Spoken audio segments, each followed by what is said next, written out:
जय हिंद दोस्तों। उत्तरांचल ज्ञानशाला में आपका स्वागत है। आशा करता हूँ आपकी तैयारी बहुत बढ़िया चल रही होगी। तो इस रविवार को आपका वन आरक्षी का परीक्षा है। तो आप सभी लोगों को शुभकामनाएं, अच्छे से अपना परीक्षा दीजिएगा। और उसके बाद फिर जो आपका क्वेश्चन पेपर है उसका आंसर की जारी करने की कोशिश रहेगी। तो हमारा जो प्रैक्टिस टेस्ट चलता है डेली के डेली, उसका ये 51वां भाग है। 50 टेस्ट पूरे हो चुके हैं, अभी 51वां टेस्ट है। और आप अगर इन 50 टेस्ट को अगर आप लगाएंगे, तो मैंने बहुत छोटे वीडियो बनाए हैं। कोशिश करिए 10 ज़्यादा से ज़्यादा 10-12 मिनट के ही एक वीडियो रहे, आप उसको फटाफट देख सको। इन क्वेश्चंस को आप ज़रूर लगाइएगा, क्योंकि ये बहुत इंपॉर्टेंट क्वेश्चंस हैं। इसमें कुछ पुराने क्वेश्चंस हैं जो कई बार एग्जामों में रिपीट होते हैं, उस एरिया से क्वेश्चंस हैं जिस एरिया से एग्जाम में क्वेश्चन बनते हैं। और साथ में नए प्रश्न डालने की भी कोशिश रहती है। बेसिक प्रश्न के अलावा नए प्रश्न भी रहते हैं। तो इसको आप ज़रूर देखिए। छोटे छोटे वीडियो हैं, ज़्यादा समय भी नहीं लगेगा। आप इसको स्पीड बढ़ा के सुन सकते हैं, इंपॉर्टेंट क्वेश्चन नोट कर सकते हैं और अपने आप को टेस्ट कर सकते हैं। ठीक है। तो UK UK triple S C की सभी परीक्षाओं के लिए इंपॉर्टेंट है। इसके अलावा जो आने वाले आर ओ के लिए, एस के एग्ज़ाम के लिए बहुत इंपॉर्टेंट है। ठीक है। C D S, C A P F, E A P F O में जो इस टाइप के जीके के वन लाइनर क्वेश्चन आते हैं, या इनसे अगर एक से ज़्यादा स्टेटमेंट वाले क्वेश्चन बनते हैं, तो वहाँ पर भी आपको सहयोग मिलेगा। महत्वपूर्ण करंट अफेयर है, ये टेलीग्राम का चैनल है, यहाँ पे सारा पीडीएफ वगैरह वीडियो लिंक सब आ जाता है, तो आप इसको ज्वाइन कर लीजिए। तो शुरू करते हैं। पहला प्रश्न है, निम्नलिखित में से किसमें यह वर्णन है कि अशोक अपने 99 भाइयों की हत्या कर गद्दी पर बैठा था। तो इसका स्रोत क्या है, क्योंकि इतिहास में जो खास तौर पर प्राचीन इतिहास में जो है बहुत सारी चीज़ें अस्पष्ट हैं। ठीक है। तो किसी स्रोत में, जैसे गार्गी संहिता में कुछ लिखा हुआ है, पतंजलि के महाभाष्य में कुछ लिखा हुआ है, और मृच्छकटिकम में कुछ और लिखा हुआ है, कालिदास के मेघदूतम में कुछ और लिखा हुआ है, चाणक्य के अर्थशास्त्र में कुछ और लिखा हुआ है। तो इस टाइप की चीज़ें हैं। या बौद्ध शास्त्रों में कुछ और लिखा हुआ है, हमारे वैदिक जो हमारा साहित्य उसमें कुछ और लिखा हुआ है। तो इस प्रकार के प्रश्न कभी कभी ऐसे बन जाते हैं कि ये वर्णन कहाँ है। बहुत अच्छा क्वेश्चन है। ठीक है। तो इसका जो सही उत्तर है वो है महावंश। ये क्या है, दीपवंश महावंश जो है, ये एक बौद्धिक लिटरेचर है, जो बौद्धिक साहित्य है। और ये खास तौर पर श्रीलंका में लिखे गए थे। ये श्रीलंका से हमें मिले हैं। ठीक है। तो आप इसको ध्यान रखिएगा। आगे बढ़ते हैं। अगला प्रश्न, खजुराहो में मंदिरों का निर्माण किसने करवाया था। ये क्वेश्चन बहुत बार आया हुआ है, अलग अलग एग्जाम में अलग तरह से पूछा हुआ है। तो आपको पता होगा, खजुराहो मध्य प्रदेश में। ठीक है। ये किसने बनाया था, चंदेल शासकों ने। ये एनसीईआरटी का भी बेसिक क्वेश्चन है। तीसरा है, वित्त आयोग अपनी सिफारिशें किसे सौंपता है। तो आपको पता होगा, अनुच्छेद 280 के तहत क्या कहते हैं, हर 5 साल बाद एक वित्त आयोग का गठन किया जाएगा राष्ट्रपति के द्वारा। तो राष्ट्रपति इसका गठन करता है। तो जाहिर सी बात है, इसकी जो सिफारिशें होती हैं वित्त आयोग ही राष्ट्रपति को ही सौंपता है। तो पहला वित्त आयोग कब हुआ था, 1951 में गठित हुआ था। इसके कौन थे, केसी नियोगी। इसके अध्यक्ष कौन थे, केसी नियोगी। अभी कौन सा हुआ है, 15 हुआ है। ये किसके अध्यक्ष कौन है, एन के सिंह। और 26 तक का इसमें पूरे रिकमेंडेशंस हैं, 2026 तक। चौथा प्रश्न है, दक्षिण भारत में चोल राजवंश का संस्थापक कौन था। तो आप बहुत आप काट सकते हो, कृष्णदेव राय तो कट गया, क्योंकि ये तो आपके विजयनगर साम्राज्य से थे। ठीक है। सिमुक सातवाहन से था। ठीक है। अब ये दो बचे, तो परंतक जो है, विजयालय जो है, इन दो में आपको, अब अगर आपकी ऐसी स्थिति आ जाती है कि यहाँ पर दो आपके कट जाते, दो बचे, तो फिर आपको रिस्क लेना चाहिए। क्योंकि ऐसे क्वेश्चन में अगर चार, आप सब मान लीजिए 4 अटैम्प्ट करते हैं, एक गलत हो गया, 3 सही हो गए, या 3 गलत हो गए, 1 सही हो गया। अगर 3 गलत हो गया, 1 सही हो गया, फिर भी बात बराबर हो जाती है, नुकसान नहीं है। लेकिन अगर आपका 3 सही हो गए तो फिर बल्ले बल्ले, 2 सही हो गए तो भी फ़ायदा है। तो इसमें रिस्क लेना चाहिए। तो इसका सही उत्तर है विजयालय। पांचवा प्रश्न है, सिंधु घाटी सभ्यता का एक प्रसिद्ध स्थल कालीबंगा किस नदी के किनारे स्थित है। ये बेसिक क्वेश्चन है, ऐसे क्वेश्चन आते रहते हैं। तो आपको पता होगा, जो आपका हड़प्पा है, हड़प्पा कहाँ है, रावी नदी के तट पर। ठीक है। और क्या कहते हैं, आपका मोहनजोदाड़ो कहाँ है, ये सिंधु नदी के तट पर है। ठीक है। ठीक है। आप आते घग्गर, ये तो इसका उत्तर तो है घग्गर। कालीबंगा जो है किसके किनारे है, कालीबंगा है घग्गर के किनारे। सरस्वती के किनारे कौन है, सरस्वती के किनारे है बनावली। बनावली ये हरियाणा में है, बनावली। ठीक है। भोगा के किनारे कौन है, भोगा के किनारे कौन सा है आपका, लोथल। ठीक है। तो ऐसे आपको सब याद रखना है। छठा प्रश्न, निम्नलिखित में से कौन सी झील भारत की सबसे बड़ी खारे पानी की झील है। तो खारे पानी की झील तो और भी हैं, लेकिन सबसे बड़ी पूछे तो सबसे बड़ी कौन सी है, चिल्का है। मोबाइल ऐप प्रहरी किससे संबंधित है। बहुत इंपॉर्टेंट अच्छा क्वेश्चन है, ये है बीएसएफ से। इनके द्वारा लॉन्च किया गया है। ठीक है, इसमें इनकी जानकारी, आपकी जीपीएफ, पेंशन, सैलरी और भी कुछ समस्याएं, उसकी सब जानकारी आपको यहाँ पे मिल जाएगी। 8वां प्रश्न बहुत अच्छा क्वेश्चन है, बहुत इंपॉर्टेंट क्वेश्चन है। प्राचीन पांडुलिपियों के डिजिटलाइजेशन के लिए बजट 2023-24 में निम्नलिखित में से किस योजना की घोषणा की गई है? तो ये है भारत श्री योजना। बहुत ही इंपॉर्टेंट क्वेश्चन है, इसको तो आप 3 बार का इंपॉर्टेंट मार्क कर लीजिएगा, अत्यधिक important, very very important question है ये, और एग्ज़ाम में आने की संभावना है। 9वां प्रश्न है, 17वां प्रवासी भारतीय दिवस 2023 कहाँ आयोजित किया गया? ऐसे प्रश्न बहुत बार परीक्षा में आए हुए हैं, तो ये हर साल हमें पता होना चाहिए कौन कहाँ पर हो रहा था। इस बार का कहाँ है? इंदौर का है, मध्य प्रदेश में। 10वां प्रश्न है, शासन की एकात्मक पद्धति का लाभ क्या? एकात्मक यानी कि जो यूनिटरी होती है, यूनिटरी में क्या होता है? सारी शक्ति केंद्र के पास है, सेंटर के पास है। अब जो छोटे छोटे राज्य हैं, इन सब कुछ टाइट करके रखा हुआ है, तो सुदृढ़ बना रहता है, सुदृढ़ता रहती है बनी हुई। ठीक है। 11वां प्रश्न है, कब भारत को एक निरपेक्ष राज्य घोषित किया गया था? बहुत ही अच्छा क्वेश्चन है, मुझे क्वेश्चन बहुत अच्छा लगा। इसका उत्तर है 1976। क्यों? क्योंकि 1976 में 42वें संविधान संशोधन के द्वारा क्या जोड़ा गया था संविधान में? धर्मनिरपेक्ष। उससे पहले तो धर्मनिरपेक्ष था ही नहीं, उससे पहले तो धर्मनिरपेक्ष था ही नहीं, ये उसके बाद जोड़ा गया, सेक्युलर।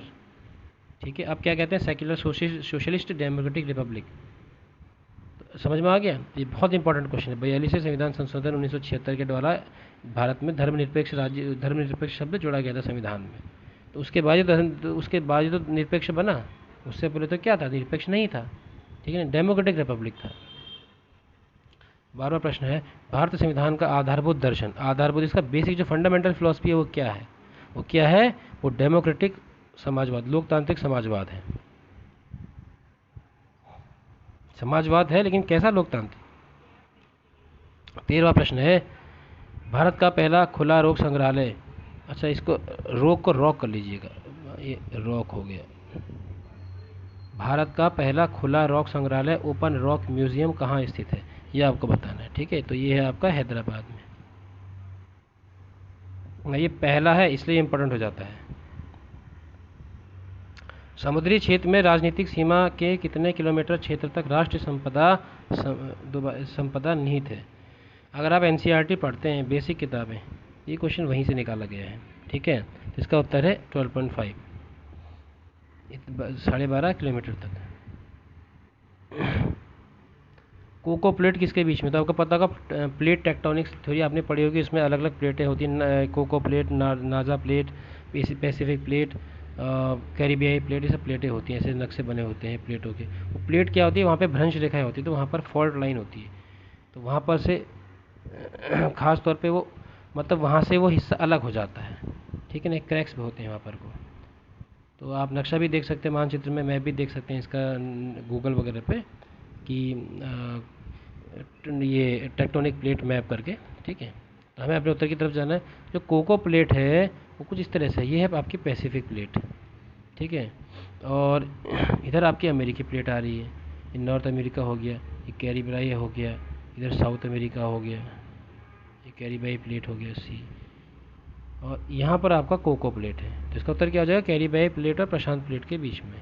ठीक है, तो ये इंपॉर्टेंट आंसर हो जाता है। निम्नलिखित राज्यों को उनको आवंटित राज्यसभा सीटों के आधार पर आरोही क्रम में लगाइए। अब प्रश्न बड़ा रोचक है, तो सेट कर लेते हैं। तो राज्यसभा में कितनी सीटें आवंटित हैं, इसके आधार पर आपको असेंडिंग यानी कि बढ़ते क्रम में लगाना, सबसे छोटा, सबसे कम, फिर ज़्यादा, ऐसे करके। अब आपको सीटें पता होनी चाहिए।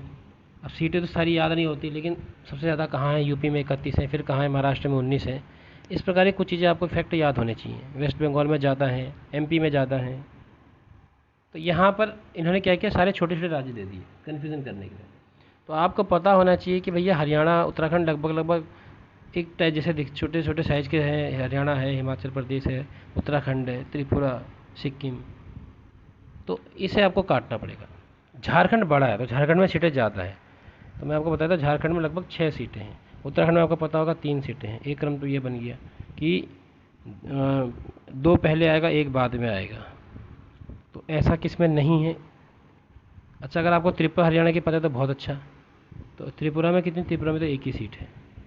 ठीक है, तो सबसे कम किसमें होगी? 3। सबसे पहले तो 3 आ जाएगा, तो इन दोनों में ये 2 तो कट गए, तो तो 3, उसके बाद उत्तराखंड आपका 2, उसके बाद आपका हरियाणा, उसके बाद आपका झारखंड। कन्फ्यूजन हो सकता है अगर आपको ना पता होगा, लेकिन फिर भी आप रिस्क ले सकते हो। हरियाणा में आपकी शायद 5 सीटों के आसपास है, तो एक बार इसको आप देख लीजिएगा। ये हरियाणा में 5 ही है, उत्तराखंड में 3 है, त्रिपुरा में 1 है, झारखंड में 6 है। तो आप इसको ऐसे लगा सकते हैं 3241। 17वां प्रश्न है, निम्नलिखित में से कौन सा विटामिन सी का अच्छा स्रोत है? अंग्रेजी में इसको उच्चारण करने के कई तरीके हैं, कोई विटामिन कहते हैं, कोई वाइटामिन कहते हैं, दोनों ही तरीके प्रचलित हैं। तो सी का बताना है हमें, विटामिन सी का बताना है। तो ये कौन सा होता है इनमें? तो चीनी तो ख़त्म, अंडा ख़त्म, गेहूँ ख़त्म, बचा ब्रोकली। ठीक है, आपने खाई भी होगी, प्रोटीन का भी अच्छा सोर्स है। तो ये है आपका 18 प्रश्न है। साइंस का क्वेश्चन, अगर आपके साइंस के क्वेश्चन नहीं आते तो आप छोड़ सकते हैं, लेकिन बाकी एग्जाम में साइंस आती है, एसएससी है, एआरओ आरओ है, तो वो लोग उन लोगों को पढ़ना चाहिए। लाफिंग गैस का क्वेश्चन बहुत बार आ चुका है, नाइट्रस ऑक्साइड कहते हैं, उत्तर आपको पता ही होगा। अब उत्तराखंड राज्य के प्रश्न है। अगर आपका उत्तराखंड राज्य का पेपर नहीं है तो आप छोड़ सकते हैं, बट ये जिनका वन राज्य का पेपर है वो जरूर देंगे, उनके लिए तो ये इंपॉर्टेंट है। 19वां प्रश्न है, राज्य में बहने वाली बौर नदी के किनारे कौन सा शहर बसा है? आता है तो उत्तर ठीक है, नहीं आता तो फिर काट ही है। ये है काट, माफ़ कीजिएगा, ये है आपका काला डूंगी, यहाँ आपकी बौर नदी बहती है। धन्नू ग्लेशियर कहाँ स्थित है? ये ग्लेशियर आपको शायद नहीं पता होगा, अब जो थोड़ा सा रिसर्च पेपर वगैरह आते हैं ना उत्तराखंड के, उसमें मिल जाता है, इसमें इसका वर्णन था जब हम ग्लेशियर्स के बारे में पढ़ते हैं। तो ये है आपका चमोली में। 2011 की जनगणना के अनुसार राज्य में शिशु लिंगानुपात कितना है? यह है 890। 22वां प्रश्न है, परमार वंश के किस नरेश के शासनकाल में टिहरी में हाई कोर्ट की स्थापना हुई? तो बहुत अच्छा क्वेश्चन है, ये है आपका नरेंद्र शाह। ये कब हुई थी? 1938 में। ठीक है, इनको कई सारी उपाधियाँ भी मिली थी। और एक प्रश्न और पता होगा, बनारस हिंदू विश्वविद्यालय के लिए उन्होंने दान दिया था, ये भी महत्वपूर्ण फैक्ट है। 23वां प्रश्न है, धनुष तीर्थ कहलाता है, ये आपका श्रीनगर गढ़वाल।